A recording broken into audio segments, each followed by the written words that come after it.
Good afternoon, ladies and gentlemen. My name is Wesahana Pearson. I am recording for Black Asia Magazine. I'm here in Taiwan. I am talking to a very talented, interesting young woman who is a poet and an author. Her name is Amanda Eke. Did I say that correctly? Yeah, you said it perfectly. No worries. Amanda Eke. Perfect. Yes. All right.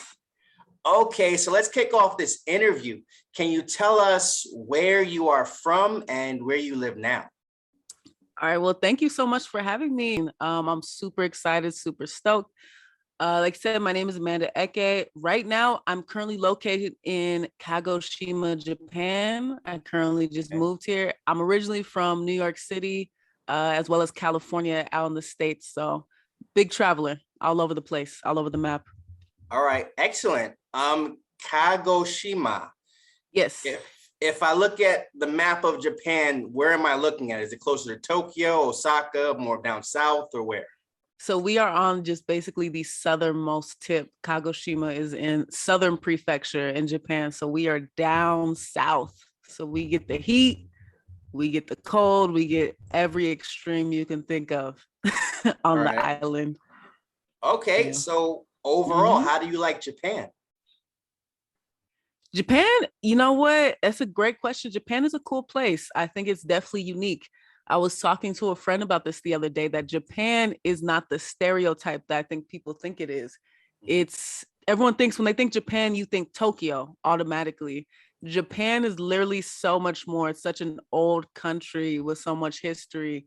Most of it is not, it does not look like Tokyo. So it's definitely a lot of archaic roots, but also a lot of just that down home, like country. A lot of it is country. A lot of it is farming. So much of that is part of Japan. So it's definitely been a change of pace than New York City, but it's definitely been it's a beautiful place to be in every sense of the word. The architecture, landscape, it's a very beautiful place. So I've loved it so far. So I do love it so far. All right. Thank you for sharing that. Let's take a step back into the past. From talking to you, it seems like you moved around quite a bit. You have some varied experiences from your younger years, from your childhood. Can you give us a picture of what it was like for you growing up? Yeah, growing up, I had a very interesting time. Like I said, I grew up in California. So specifically Sacramento, California. So I'm a Cali kid, Cali person for life. Never let that one go. But I grew up in, like I said, Sacramento. And for me, growing up, interesting enough, I didn't know how to read until I was about 7 years old. And I didn't begin speaking till I was about 4 years old. So I had an interesting time growing up in kind of those circumstances. My parents, we are Nigerian American. My parents are from Nigeria. They immigrated to the States and basically just raised us. I have 3 siblings. They raised us in the States. We're from Igbo tribe. Okay. For all my Igbo people listening, shout out to y'all. But we are Igbo people. And so for me, the classroom, just in that kind of environment, not being able to read till 7, having immigrant parents where, you have those kind of unfortunate stereotypes, immigrant people, you can't speak English the best. It was a difficult kind of ride for me in the school system and things like that. So I didn't learn how to read till I was 7.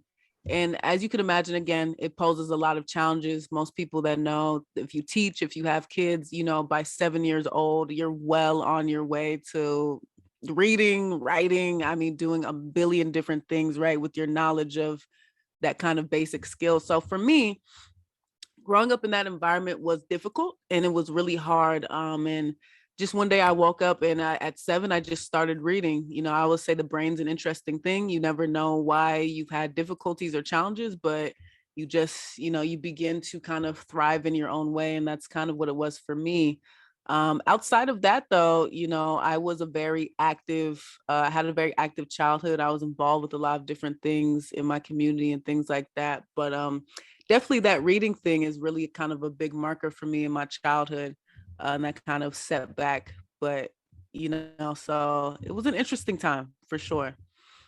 Okay, so you said what caused you to have that delay. It's still really not clear what that was.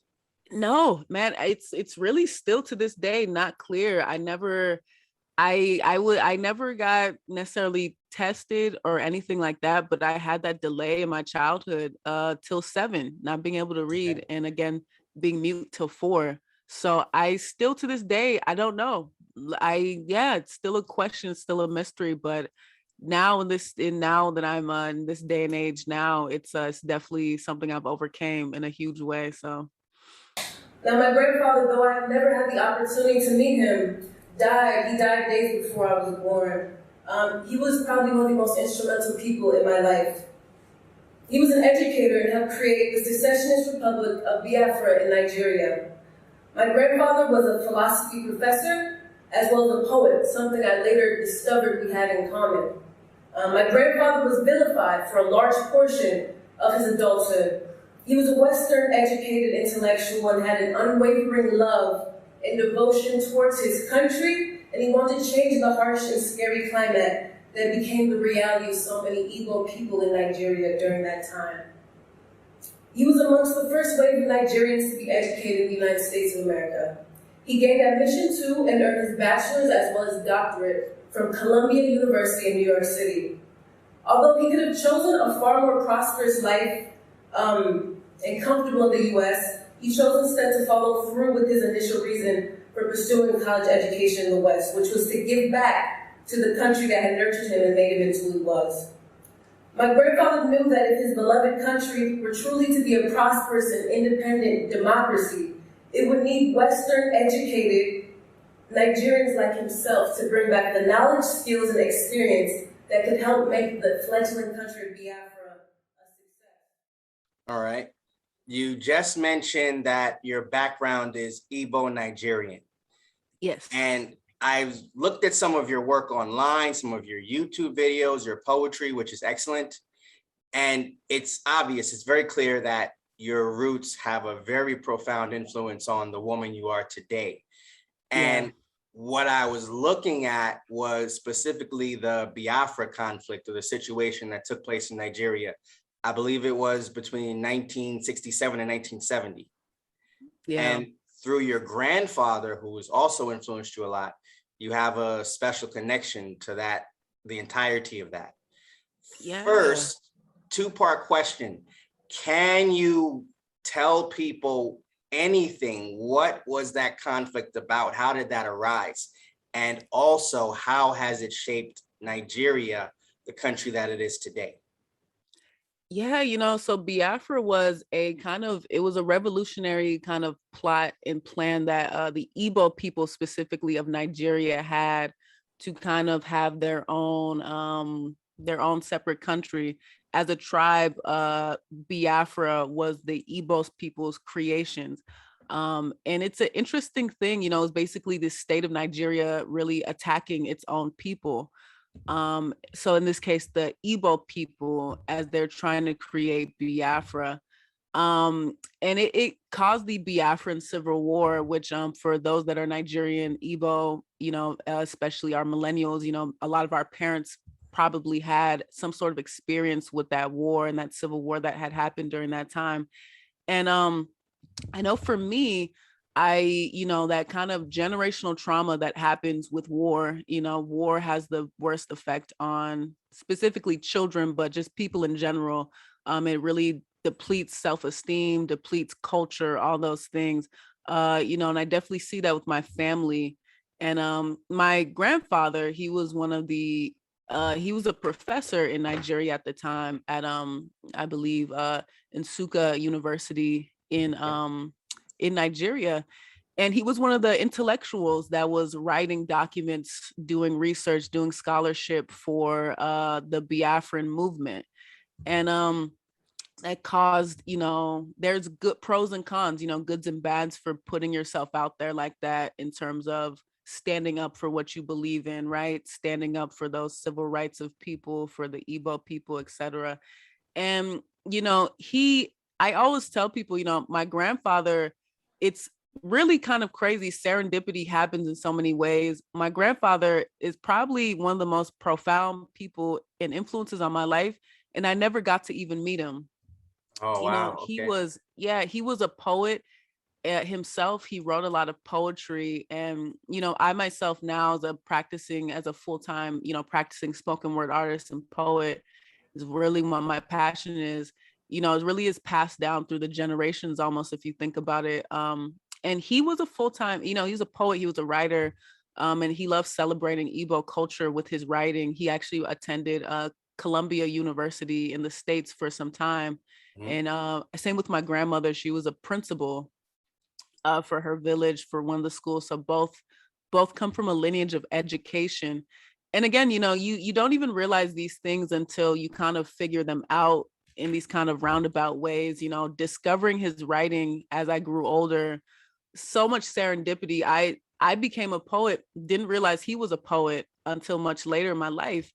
And it's that kind of profound influence on the oral tradition that I really think is something that you can't even really describe until you're really a part of it. So much of what we have today in terms of our poetry, our spoken word, it's been there all along. We're uncovering so many things because our grandmothers, our grandfathers wrote them down. There's so many stories. And, as we create our own stories, it's also important to remember that those stories, they've been given to us, those the privilege of being able to tell your stories, that the story's been told before you, because it's a privilege to be here in this time and space to share with so many people. So, in terms of just the Igbo oral tradition, speaking about Biafra, to my grandfather, to just this Igbo oral tradition and just the concept of oral tradition, it's something that I really do take as such a divine duty almost, because it's passed down between so many people, between grandfather and granddaughter. And and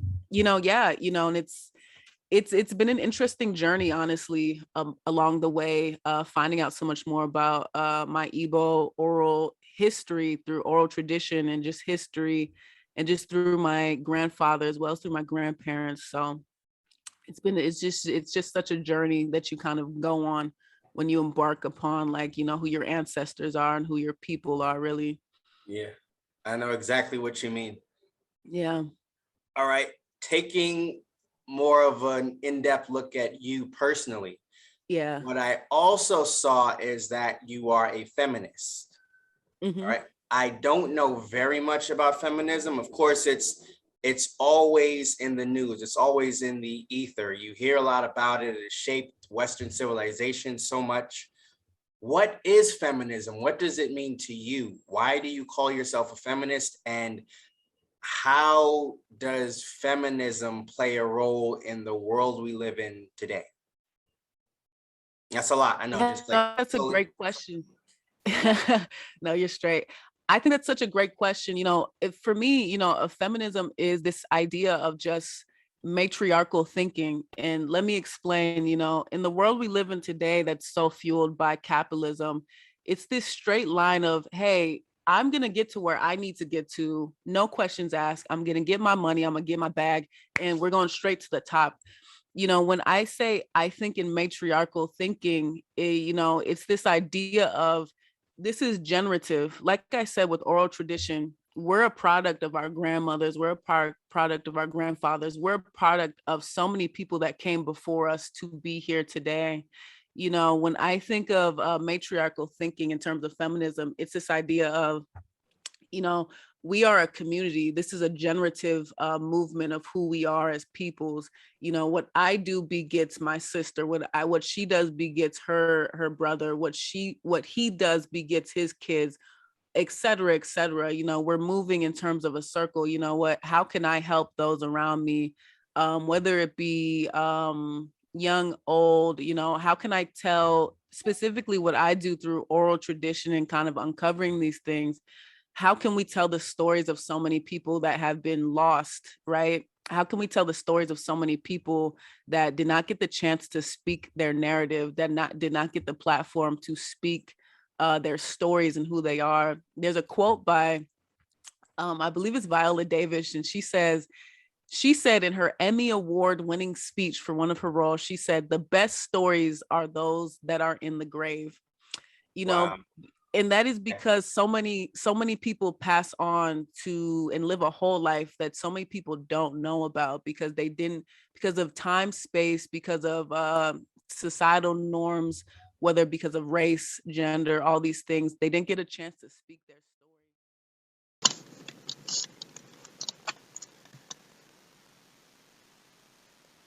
My name is Amanda Ege. Feminism means to me everything mixed with everyone. It is very, very, very important.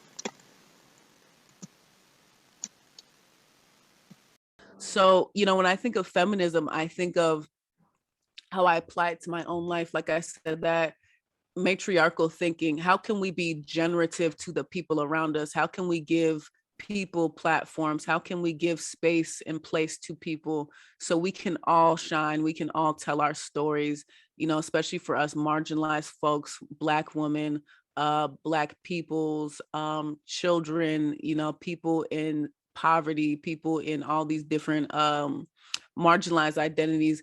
How can we give each other space, place, so we can make this a circle of constant attention to everybody, constant attention to everybody's needs. So that's what I think about when I think of feminism. And that's what I think about when I apply feminism specifically to the art that I make. How am I giving a platform? How can I be of service to cooperate and give a platform? I always think about it in terms of our livelihood and how we want to share our art. It's about cooperation, not competition. We all have a voice to give something. How can we truly cooperate to give that to each other? And that if we can kind of continue that, and I look at it, if I can continue that, that never can end, that can never die. So that's how I look at feminism. Okay. All right. So it sounds like you're saying, I hear what you're saying about with the idea of that. It sounds like you're also saying in the modern world, feminism has not been applied or adopted, and it's lacking. Yeah, you know what? I think that we are getting to a place where more people are speaking their message. We're getting to a place where more people are having more honest conversations. But definitely, if the whole human body is where we should be in terms of this, we have maybe reached the fingernail. There's still so much work to be done on so many forefronts. So I think that what needs to happen more than anything is conversations need to continue to happen. Honesty needs to continue to be told, and so people can all be autonomous human beings and be able to truly tell what it is that they're going through in an honest, open, and safe spaces. Yeah, very impressive. With your platform, you've told us so much about it already. Can you specifically tell us, well, what's the message you want to get across? What is the message you're getting across with your platform? Where can we find your work, your art? Yeah, absolutely. So I do, like I said, I'm a spoken word poet. That's who I am. I'm an artist by everything that I am, and it's something that I truly do enjoy doing. More specifically, I run a platform called The Poet Speaks. The Poet Speaks is basically me. I travel all around. I've been privileged to be able to tour globally all around the world, giving workshops on Igbo oral tradition and spoken word contemporary poetry. And in these workshops, I teach people about, like I said, oral traditions and their history, specifically with the Igbo Nigerian culture, as well as oral traditions in their own places and spaces, as well as how we can see that today in our contemporary spoken word. And I teach people how to give spoken word, how to present it, how to create poetry, how to perform poetry, how to make poetry. And I've been very privileged, like I said, again, to be able to tour globally with this workshop. I've been on tour in Nepal. I've been on tour in Trinidad and Tobago, giving workshops in prisons, women's prisons, group homes, all the matters. So it's been a very kind of amazing platform to have. And now that platform has turned into a podcast. Okay. I run a podcast called the Poet Speaks Podcast, where I, myself, Amanda Eke, I am the host, and I basically just interview spoken word artists globally around the world that are using the oral tradition to give voice to their narrative, to talk about what they want to speak about. So I'm interviewing men, women, children, groups, old, young, all alike from places like Nigeria, Nepal, Wyoming, United States, New York, India. And you can find this podcast on everywhere you can find podcasts, just the Poet Speaks podcast, as well as on YouTube and Instagram as well. Okay. In talking to all these different people from all these different parts of the world, what have you learned about oral tradition? How has it enriched you? Oh, that's such a great question. I think oral tradition it is one of the most profound things that we have on this planet, honestly. The human voice, people have a lot of things to say. People really want to get their story out, whether it be in English, Chinese, Mandarin, it doesn't matter. People are really stoked on this idea of how can I show who I am? How can I show my story? How can I display my story in the best way? And I think no matter where I've gone in the world, whether it be with the workshop, touring globally with it, or even through the podcast, that is the one thing people want to get their words out. Everyone has a unique story that they want to tell, whether it be about themselves or be about the people that they know in their lives. Everyone has such a unique point of view, and everyone has words, and everyone has a story to tell, and people truly want to tell their story specifically through the oral tradition of spoken word.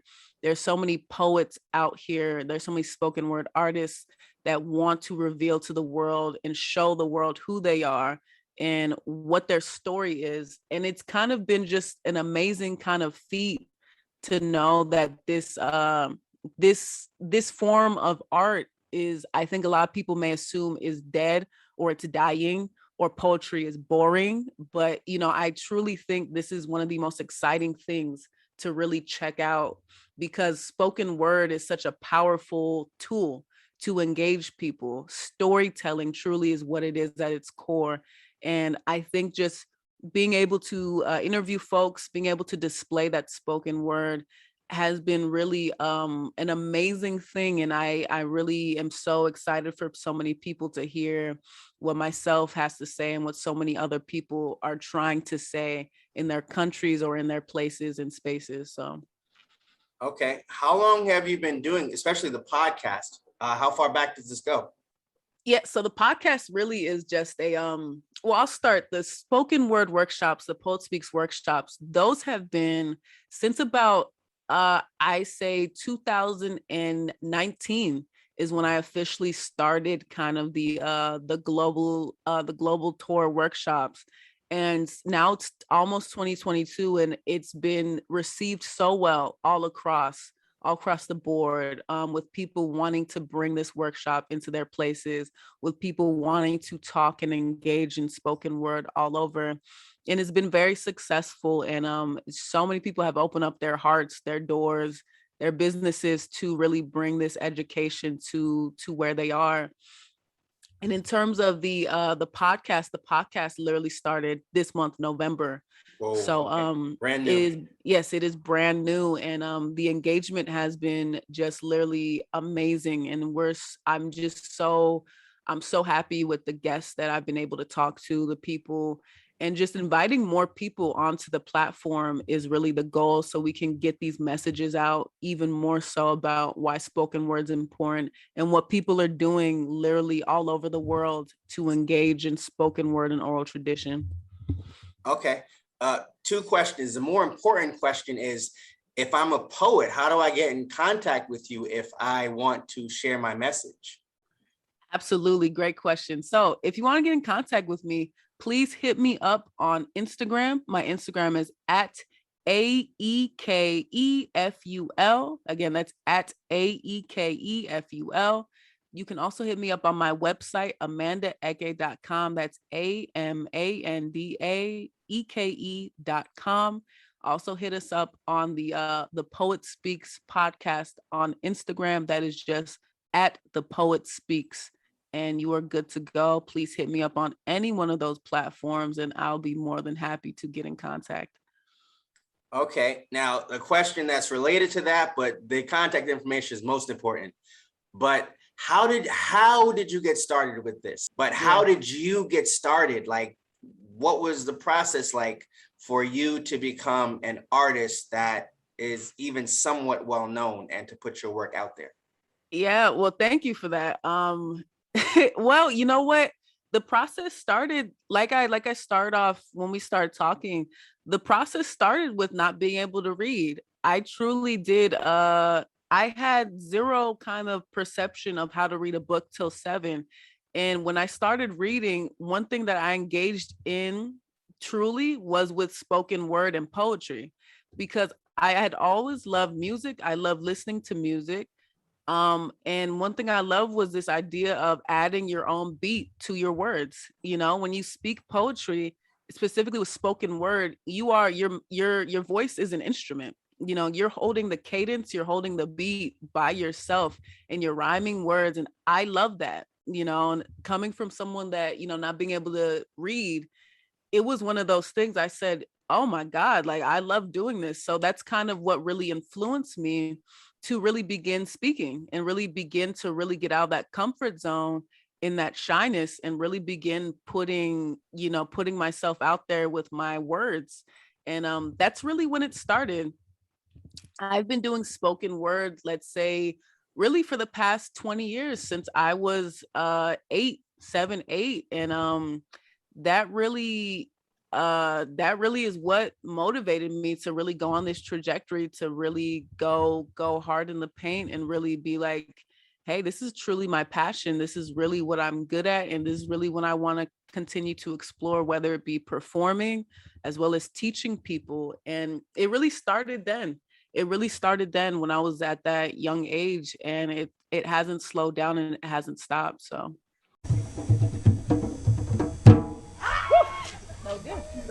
It's but the trauma that unfurls in generations. Let me ask you all this. Don't act like you know anything about a struggle. Don't act like you know what it's like to be even troubled. Maybe once in a while you'll pop a few pills and you'll relieve the stress of making a cool billion, selling mortgages that have put children in killing mortgages that have put children in orphanages. Because mom and dad, guess what? They couldn't pay and they jumped off of a bridge. But you ain't got time to worry about the effects. You ain't got time to worry about all those checks bouncing, because mom and dad, they work minimum wage. Dad, he drove a truck, and guess what? My mom, she sat at a parking gate. Now that they're gone, you'll move on to the kids. Make sure that one day they'll do like mom and dad kids. Keep them undereducated, overworked, and underpaid, hoping all they want to do is work, eat, and get laid, making babies and decisions that they know they can't afford. But they keep popping them out because guess what? We're broken, we're bored, right? They don't see the consequences of our actions, elements of their education. It always seems to be lacking. They're just following the steps of mom and dad, because thinking back, they don't think it was ever really all that bad, right? So what, sometimes I went to bed hungry, that was just a game, right, man? That was real funny. No, not at all, that was never cool. Just getting evicted and all was like changing schools. Because for mom and dad, jobs were hard to come by. Modern day nomads, they call themselves sometimes, because the truth was way too hard to dish out. How do you tell your kids what your tears are all about? That Santa doesn't really get lost because there's no presents, because guess what? We're broke. And maybe we shouldn't waste so much money on what we smoke. We don't move because we need a change, a pace. We move because the bill collector is harassing us every single day. How do you look at your kids and you say any of that? You don't. You smile and you put on a good act. So when you can't take it no more and you finally jump off of that bridge because there's nowhere else to run and you can no longer afford to live, everyone you ever knew will be surprised. Except guess what? The bill collector. Because guess what? They're still calling even after you die. The same people who have been making money off of our pain are counting on your kids just to be the same. Straight suckers. Always owing, always being broke, owing money, never knowing what they're gonna feed kids who are all so doggone hungry. The same kids who will never understand why you did what you did till they're standing on the edge of that very same bridge. All right. Looking ahead to the future with your podcast, with your poetry, and the trajectory you just mentioned, where do you want this to go? What do you see this evolving into over the next few years? Yeah, that's a great question. Over the next few years, I'm looking for collaborators. I want to bring, again, spoken word to the public. I want to bring spoken word to the world, bring it to a stage that people have never engaged in before. This is for everybody. Everyone has that story to tell. Everyone is a writer and poet in their own way. So my goal is to really, collaborate and just grow this platform to give to as many people as possible and to educate about spoken word and poetry.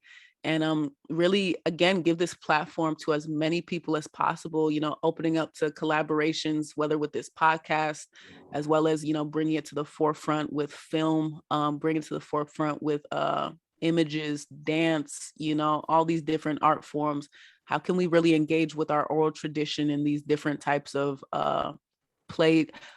places and stages, and these different type of art mediums? How can we really truly bring our oral traditions to that? So that's kind of just the goal, is really, progress, just keep on progressing forward with spoken word and engaging with as many folks as possible. Okay. Okay, we'll certainly do that. We'll definitely keep up with you, and Yes. the best of luck with your platform. It's very Thank you. rich. It's very entertaining from the work I've seen from you already. And you have great content that you're putting out there, and other people are collaborating with you. So that just enhances what you're doing already. Absolutely. Thank you so much. I appreciate being on the Black Asia magazine today. I appreciate it so much. Not a problem. Okay, any final thoughts, any comments, remarks that you want to say before we wrap up? Yeah, no, again, thank you so much. It's such a honor being able to share my art, share all my good stuff on your platform. So appreciate it. Big appreciation. Thank you so much. Okay. All right. Black Asia Magazine. Thank you, Amanda. Thank you.